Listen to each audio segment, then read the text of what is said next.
महाराज जी 3 अलग अलग प्रश्न है इसमें। उदयमान सैनी जी महाराज जी किडनी रोग से पेशेंट है, मतलब काफी समय से 2018 से। राजन सूद जी महाराज जी 9 साल से कैंसर से पीड़ित हैं। और जानवी जी महाराज जी ये भी किडनी पेशेंट है। तीनों के एक जैसे प्रश्न थे। आपका सत्संग सुनने के बाद बहुत उत्साह मिला और भजन मार्ग पे आगे चलना चाहते हैं महाराज जी। एकदम निराश हो गए थे बट आपके सत्संग ने उत्साह दे के आगे बढ़ा। देखो, निराश होने की कोई आवश्यकता नहीं। हमारी दोनों फेल है।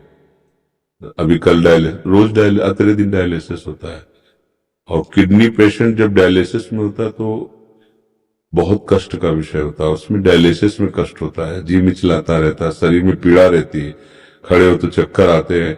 अच्छा, हाई क्वालिटी की व्यवस्था है, साधारण व्यवस्था नहीं तो हम तो समझते हैं कि साधारण आदमी की तो कैसे ऐसी व्यवस्था होगी। आपने ट्रांसप्लांट करा लिया? हाँ। अब क्या है कि अगर हमारा चित्त इन सब बातों में लगा तो हम दुखी हो जाएंगे। हमारा चित्त अगर प्रभु में लगा है तो सब बढ़िया। अच्छा, कितने साल चलेगा ट्रांसप्लांट? विचार करके सोचो, एक सीमा ही तो है ना। ये कितने साल शरीर चलेगा? चाहे हम कहें कुछ भी कर लो, एक समय तो निश्चित है ना यहाँ से जाने का। वो समय पक्का है जाने वाला। जब जाने वाला पक्का है तो मुझे जहां जाना है वहां की तैयारी करना चाहिए। यहां से तो जाना ही है। ये हमारे लोगों के ऊपर कृपा है कि हमारे पास एक साथी है हमें हर समय संबोधन देने वाला कि रमो मत, यहाँ तुम्हें यहां से जाना है। जैसे कैंसर है ना, ये कृष्ण मिलाने के लिए साथी मिला है। किडनी खराब है ना, वो श्री जी से मिलने के लिए प्रेरित कर रही है। हमको नहीं डरना चाहिए। मृत्यु एक बार होगी, जो शरीर के भोग है हम भोग लेते हैं, पर हम भजन में लगे तब। हम लोगों की क्या इच्छा होती कि शरीर स्वस्थ हो, हम भोगों को भोगे, मौत से आ रहे। कब तक रहोगे? मरना तो पड़ेगा ही, आज नहीं तो कल। इसका नाम मृत्यु लोग है। जब जितने आए वो गए, फिर हमको भी जाना, चाहे महात्मा हो चाहे दुरात्मा हो, मरना तो सबको पड़ेगा। लेकिन मर के फिर मरना ना पड़े, ये खास बात होती है। हमारी आखिरी मृत्यु होनी चाहिए। अब इसके लिए हमें भजन करना चाहिए। डट के भजन करो, राधा राधा जपू। ये सब टिकाऊ चीजें नहीं है। इसमें कभी सुखी मत हो कि हमारी किडनी बदल गई तो ठीक। मन को विश्वास मत दिलाओ। इस बात से दुखी मत हो कि हमारी किडनी का। दोनों बातें हम संबोधन इसलिए कर रहे कि रास्ता बन जाएगा। एकमात्र प्रभु ही हमारे सुख का साधन है। अगर हमारा प्रभु का चिंतन होता है तो दोनों फेल हैं। देखो, आपके सामने बैठे हैं और कल डायलिसिस हुआ है, और डायलिसिस में जो प्रसाद पाया था उसके अलावा नहीं पाया। अब जाके 10:30-11 बजे पाएंगे अपनी। और 1 बजे से दिनचर्या, 1 बजे रात्रि से। इसलिए आनंदित रहो और भजन परायण रहो। ये कैंसर वैंसर कुछ नहीं है।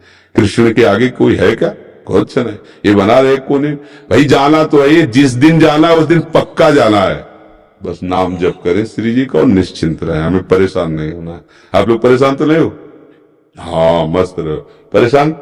हाँ, जाना को 100 बार थोड़ी मरना है, एक बार मरना है। बिल्कुल आनंदित रहो। कोई हमें परास्त नहीं कर सकता। हम श्री जी के हैं, हम लाडली जी के हैं। और जब जाना है तो हमें लाडली जी के पास जाना, अपने घर जाना है। परेशानी क्या है? ये परिचय मृत्यु से इसलिए डर लगता है कि आपको मरने के बाद ठिकाना निश्चित नहीं है। देखना, जिनसे आपने अपना परिचय बढ़ाया वो सब छूट जाएंगे। जो कुछ आपने माना वो सब छूट जाएगा।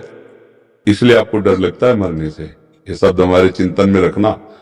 और ये पहले ही तुमने छोड़ दिया कि ये सब छूटने ही वाला है, और पकड़ लिया गोरे सांवले चरणारविंद, राधा राधा राधा। आप क्या, जब मरने से सब जग डरा, मेरो मन आनंद, कब मरियो कब भेटियो पूरन परमानंद। अपने प्यारे से मिलने के लिए अरे यही देख लो, 2 मित्र बनते हैं और उनका परस्पर वियोग होने का अवसर होता है तो फांसी चढ़ा लेते हैं अपने शरीर को, जहर खा लेते हैं कि हम तुम बिना नहीं जिएंगे। मृत्यु ऐसे हंसते हंसते स्वीकार कर लेते, नहीं कर लेते? देखो ना कितनी बातें आती समाचार, वो लड़की ने जहर खा लिया, उनके परिवार में विरोध था इसलिए मिलने। मृत्यु कोई बहुत भयावह वस्तु है? अरे 2 प्रेमी एक छुट्टी मतलब जरा में अपने को नष्ट कर देते हैं, जरा से प्यार में नष्ट कर देते। हम बड़ा प्यार कर रहे हैं प्रियालाल, फिर हमें मृत्यु को डर लगे।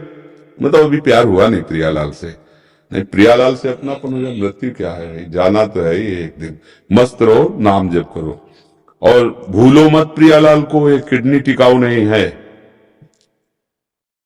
इसका स्थायी इलाज श्री जी की प्राप्ति है। जिनकी ठीक है वो कब चले जाए कोई पता नहीं।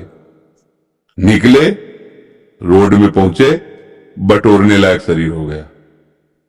ये बुरा लगता है सुन करके, लेकिन कहानी ऐसी ही है। कब कहां काल हमें रौंद दे कुछ पता नहीं, इसलिए हर समय सावधान रहो। राधा राधा राधा राधा, आनंदित रहो। दवाइयां तो आपकी भी चलती होंगी, हाँ मस्त रहो, दवा लो और राधा राधा राधा पत्नी नहीं देखी है। पत्नी आई किसी ने किडनी दी। हाँ हाँ, वास्तविक तो वही पत्नी है जो मतलब अपने पति की प्राण रक्षा के लिए वैसे शाम को मैं नौ माला करता हूँ राधा रानी की, और एक बेटी का भाव आता है राधा रानी का। कोई भी, हमारी श्री जी तो ऐसे लालजू ऐसे कोई भी भाव कर लीजिए, कोई भी भाव कर लीजिए। धन्यवाद है आपको कि आपने अपने पति के लिए ऐसा समर्पण किया, बहुत सुंदर। भगवान की कृपा है आपके ऊपर, ऐसा ही होना चाहिए। एक दूसरे का प्यार जो है ना पति पत्नी का, ऐसा ही होना चाहिए। ये बीच में राक्षसी भाव डिवोर्स आ गया है ना, इसको हटा देना चाहिए। ये राक्षसी भाव सुख वांछा से पागल होकर के लोग ऐसा करते हैं। वास्तविक तो ये कि जब हम दो मित्र मिले हैं तो एक दूसरे के प्राणों को समर्पित करते हुए आगे बढ़े। हमें बहुत अच्छा लगा यह सुनकर कि आपकी पत्नी ने आपको